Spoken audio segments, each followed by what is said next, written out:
hapon po sa inyong lahat. Para sa aking apo na si Vincent. Ayan, iyak kasi mami.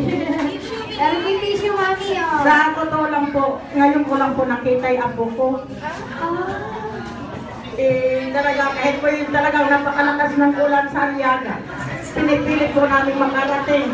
Inuusan namin ang sasakyan para makarating para sa aking apo. According to ito ang unang kikita natin na alam mo, mahal na mahal kita. Nakakahawa si Lola. Kahit wala po ang lagi niya, pinilit po namin na makarating kasi sabi ko nga sa mga anak ko, mga apo ko, punta tayo kasi ngayon natin makita. Kita ka yung pinsan yung mga pamangkin niyo. Kaya pinipili po namin ang karating. Nakita na po ninyo, nag-umpisa na po kasi na-traffic pa kami sa may kapan. Pero talaga anak, mahal na mahal kita. Ayun, palakpakan naman namin si Lola.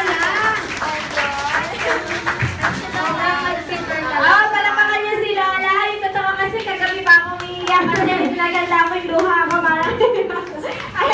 Ayun, dahil kami sa mga panahon para sa kagustuhan niyo makita si Vincent.